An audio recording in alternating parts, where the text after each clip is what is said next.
Good afternoon and welcome to Timeform HQ in Halifax. I'm Adam Houghton and I'm joined by our jumps editor, Dan Barber. And with the jump season just sort of getting to hot up now, isn't it, Dan? We're going to go through our Timeform horses to follow book and identify a few horses that we think are worth looking out for. Yeah, well, everybody's attentions have turned now, I think, from the flat to jumps racing. So what better time? You've got 10.95, 50 horses to follow, loads of other stuff, 10 Irish horses, words from trainers, sales details and the like. So stuff that we've become established with anti-post pieces, etc., that has been running for years and years. It's a product that I think continues to improve. And you and I have been tasked with picking out 3 each who we think are of particular interest. That's not to say the other 44 aren't. I'm sure they'll win races as well. There was a 16-1 winner over the weekend in Day Around the Carjack, and we're hoping that the 3 that we pick out will be able to scale similar heights. If they do, we'll have had a good season. Fingers crossed. Yeah, I'll let you start though, Adam. Yeah, I'm glad you brought up Day Around the Carjack because it was actually the other horse, the first horse I'm going to pick out actually ran in that race. It was Pim, who was doing his best work at the finish in that race to get second behind Day Around the Carjack. And I think that's a running theme with Pim. He was a fairly useful novice hurdler last season. I think he won 2 out of his 5 starts, and he ran an encouraging race in the Martin Pike on his handicap debut on the last of them. But again, it was a recurring theme that day in that he was outpaced before 2 out, and he was doing his best work at the finish. And I think he was included in the book as a handicap hurdler essentially because we felt he would have more to offer when going up in trip. Clearly, he's going over fences now, but again, I think there was going to be, on the evidence of his chasing debut, he jumped well, and I think there are definitely going to be races to win with him, especially when going up to 3 miles. And while he's probably going to fall a rung or 2 below the very top level, he looks like the sort of horse who could end up doing well in handicaps. And while it's a bit early to be talking about Cheltenham targets, something like the Ultima might be something where you could see. Oh, it's never too early. It will be. Everybody's talking about it already. That's the way it goes. And I think the fact they're even not bothering to run handicap hurdles, they've gone straight over fences, speaks well of that horse. And similar comments applied to one of my first picks. That'd be Captain MOIRETTE.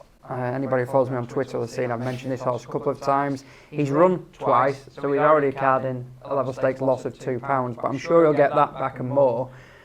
The first run was at a time, and the time's still going, that Sue Smith's horses are really struggling. She hasn't had a winner for 6 months. So the fact he showed so much on his return in that Weatherby handicap hurdle suggested all his powers are intact. And then they sent him chasing, and frankly, he was never really put in the race. It was a warm, very warm novice chase, won by Somerville Boy. First floor was in that race, loads of good quality prospects, and he was dropped out the back, which was a big switch in tactics, and he wasn't given a hard time. He'll build on that, get him straight into a handicap. He might actually be the horse that ends Sue Smith's drought, which has lasted a lot longer than it tends to. Yeah. Again, my next pick is going to be another novice chaser in Getaway Trump. He's another who's already had a run this year, and on the face of it, because he was sent off a fairly short price, it was between him and Al Dancer in the market, and he was ultimately beaten, but I don't think that tells the full story, because like a lot of Paul Nicholls this year, they've been really coming on for the run, haven't they? And he looked the likeliest winner turning into the straight that day until he blew up. I think he traded something like 1.06 in running or something that day. So he was clearly, at one stage, he was very promising chasing debut. He jumped well, travelled into it well, and he literally, the case of he just looked like he needed the run. I wouldn't be surprised if they go to, Al Dancer's already been earmarked for the Arkle trial at the November meeting, and I wouldn't be surprised if they went in that way with Getaway Trump as well. It's a race Nicholls has a great record in. I think he's won it 9 times this century. So it's clearly a race he likes to target with one of his better 2-mile novice chasers. And I wouldn't be surprised if they go that route with Getaway Trump, and I'd expect him to finish a lot closer to Al Dancer this time round, because I think that he's going that way as well, isn't he? Yeah, I think I'm like you. I think he will prove to be the better prospect. Yeah. And Al Dancer, we don't really know how good he is, because he was very good in the Betfair hurdle. He's always looked very good, and then he blew out at Cheltenham.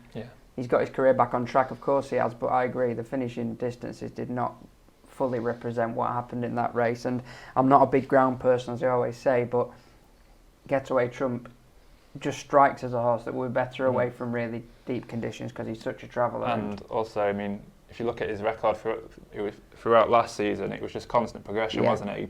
His best effort was his last one in that Sandown handicap. So it's understandable if Nicholls didn't have him wound up for that first one of the season. He's the sort of horse you like to think is only going to get better as the year goes on, and I won't be surprised if he is one of the favourites come the Arkle. Yeah, he's made amazing strides, and the fact he's done it at handicap, I think, is a good thing.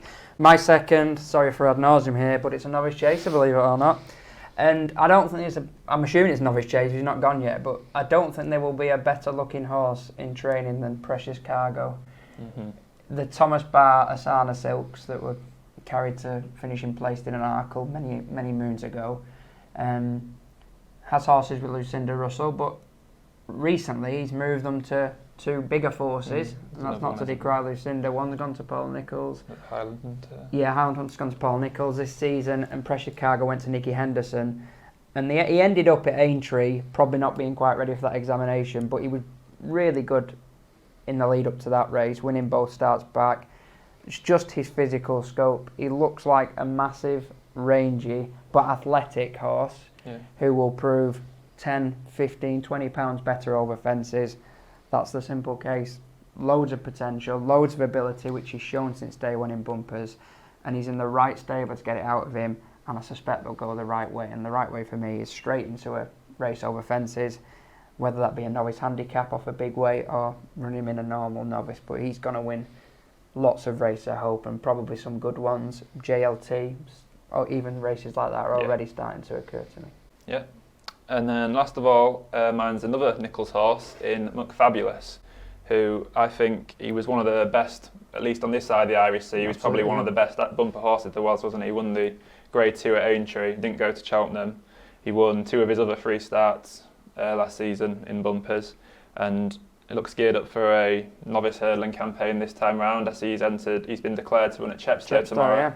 That doesn't look the strongest of races, so while we've admitted that Nicholls' horses tend to come on for the run, I think I'd be disappointed if he wasn't up to winning that.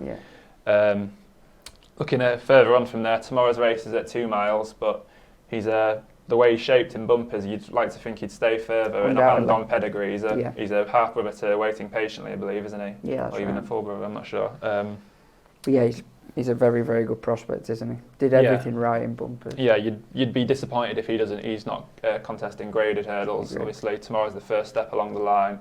If he wins that, then I'm sure they'll be looking at stepping up in grade.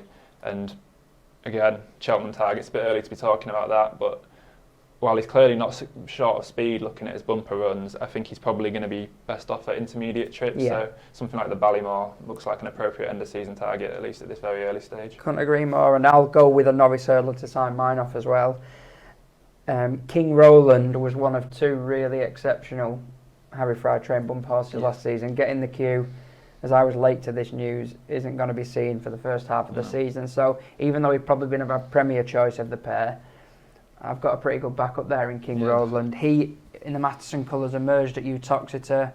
The ground was bad. You could pick holes in the form because of that. Not many showed the form, but he just looked a serious engine, a real strong galloper. He just ploughed through the mud, kept going further and further clear. He backed up the form at Fosslas, again looking a really good prospect. Looks a rangy sort who will take well to obstacles. He too will be a chaser further down the line, but I think in the hands that he's in, so a selective trainer like Harry Fry will pick and choose the right targets for him, and even if he deems that somewhere like Cheltenham later in the season is too much too soon, he'll be able to plot a light season in which we'll hopefully be able to back him for probably not massively flashy prices, but we'll be able to bet him and win within this season. That completes my 3. Bit dull that it's 2 novices and a novice hurdler. I'd like to have said, we've got a handicapper here that's going to win at 66 to 1, but if you're starting putting horses in that are going off for handicaps at 66 to 1, you've done something wrong. Well, so we've got a few entries in thinking the Bet Victor Gold Cup. There's the likes of Slate House, who's another winner for the 50 already. He won very impressively at Cheltenham, so hopefully him or one of the others entered in the Bet Victor Gold Cup can get us another big and prize. And that bodes well, because he was one of our colleagues was pretty keen to not have him. He didn't think he was a good pick, but if he can continue as he started at Cheltenham, we're in good shape. Another thing to point out, I mentioned $10.95. You can get this on Amazon or on the Timeform website, timeform.com. Go to the shop there. You're supposed to say all good bookshops, but this book is so shrewd and exclusive. The likes of W.H. Smith don't even sell them, so get online.